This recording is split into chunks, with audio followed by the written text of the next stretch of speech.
Diriwayatkan kata Imam Qurtubi dalam sebuah khabar, dan khabar berarti juga sebuah riwayat, bahwa salah seorang Nabi pernah berkata kepada malaikat maut alaihimussalam, "Tidakkah kamu punya seorang delegasi yang kamu suruh datang mendahuluimu supaya manusia bersiap-siap menyambut kedatanganmu?"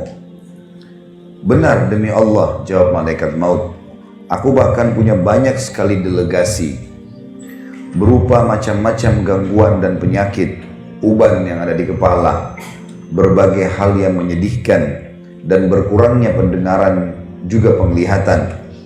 Jika orang yang ditimpa hal-hal tersebut tidak mau sadar juga dan tidak mau bertaubat, maka tak kala aku datang hendak mencabut nyawanya, aku menyeruhnya, 'Bukankah aku telah mengirim terlebih dahulu kepadamu delegasi demi delegasi dan peringatan demi peringatan? Aku adalah delegasi terakhirmu. Tidak ada lagi yang lain sesudahku, dan aku adalah peringatan terakhir. Tidak ada lagi peringatan lain sesudahku. Tidak ada satu hari pun di mana matahari terbit dan terbenam, melainkan malaikat maut menyeru, 'Hai orang-orang yang telah berumur 40 tahun, inilah saatnya kalian mengambil bekal. Selagi kalian masih berakal, anggota-anggota tubuh kalian masih kuat perkasa. Hai orang-orang yang telah berumur 50 tahun, telah dekat saatnya memetik dan panen.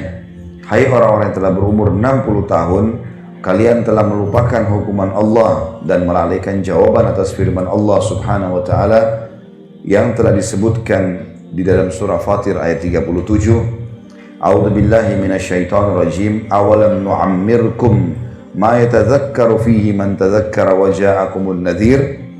Bukankah kami telah memanjangkan umurmu dan dalam masa yang cukup untuk berfikir bagi orang-orang yang mau berfikir, dan bukankah telah datang kepadamu an-nadhir atau pemberi peringatan?"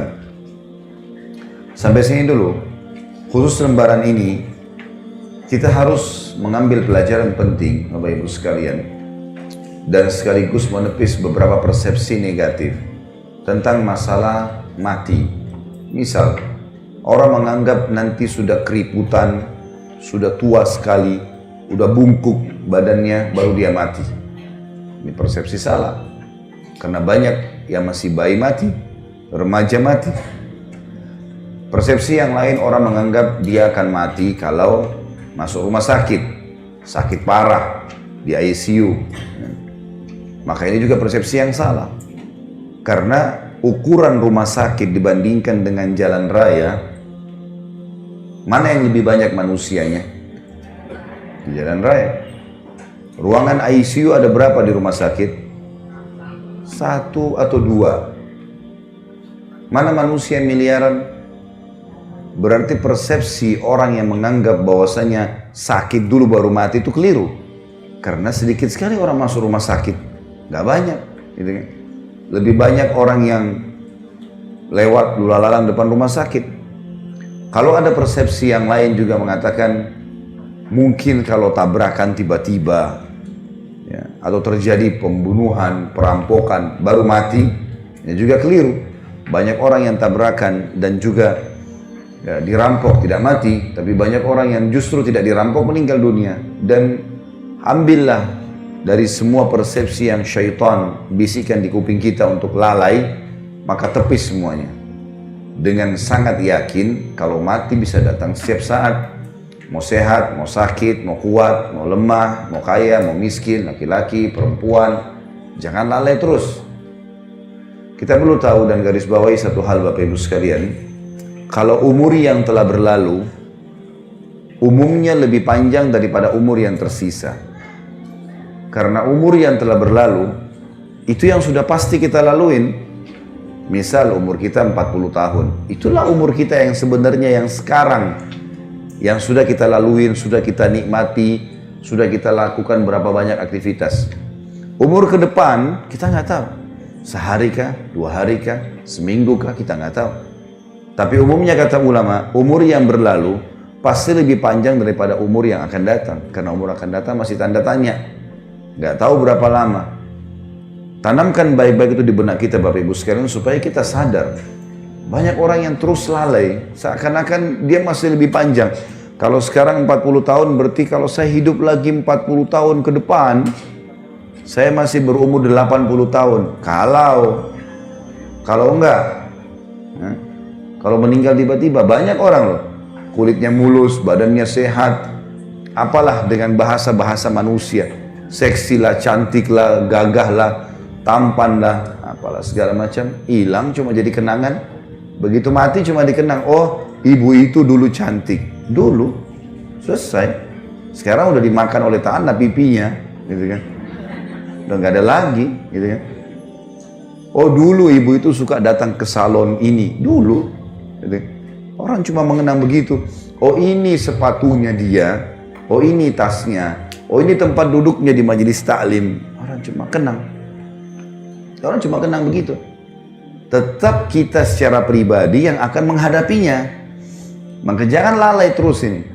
Seorang mukmin dan mukminah harus cerdas. Dari perbuatan bermanfaat apa ke perbuatan bermanfaat apa. Gak ada gunanya kita lalai. Karena tidak ada waktu ini. Kita sedang berpicu dengan waktu. Jangan terus-menerus mengiyakan syaitan sampai kapan. Gampang, nanti gak usah amalan sunnah. Kan cuman sunnah. Begitu terus. Godanya sama. Berapa tahun Bapak Ibu digoda begitu sama syaitan. Dan berapa kali kita mengiyakan. Syaitan berharap buku amal kita kosong. Supaya gak ada amalan. Dan dia jeli. Setiap hari itu. Usahakan hari ini mana yang bisa bolong nih. Harus dibolongin sama dia. Dan kita tidak bisa perbaiki. Sekali dia berhasil bolongkan, ini misalnya tadi malam gak tahajud, biar kita nangis darah, gak bisa lagi perbaikin. Sekali gak duha nih, pagi ini masih ada waktu, habis taklim sebentar sholat duha. Sekali gak duha, maka target syaitan supaya buku hari ini, di tanggal ini, di buku lembaran kesekian, dia kosong duhanya. Dan nyesel-nyesel nanti hari kiamat. Coba seandainya dulu.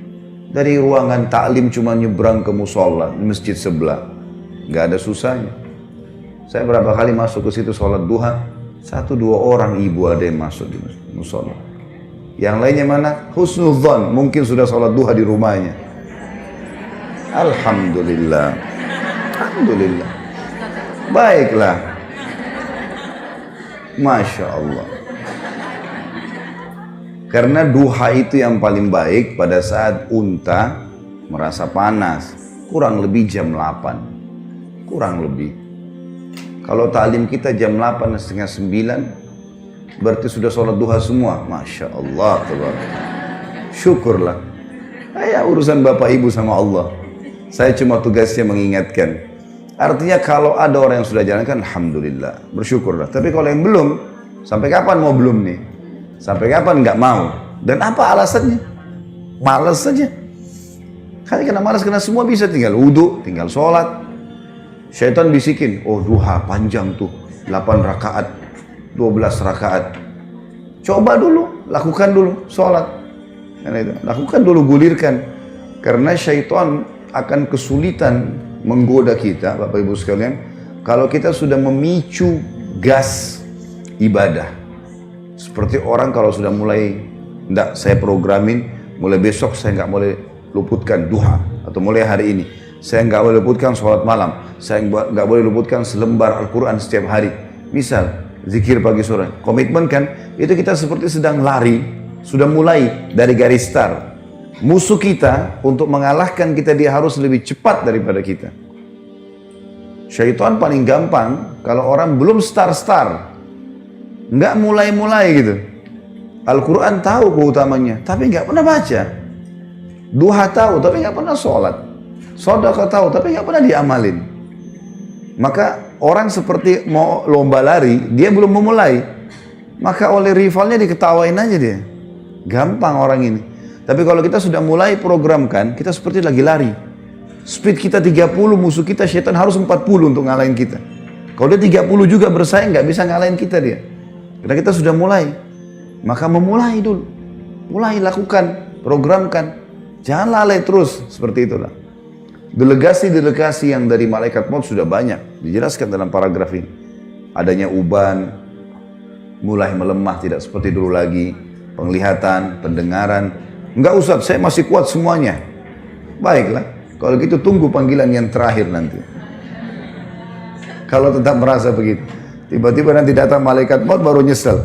Coba dulu ya. Nah, coba dulu nggak ada gunanya.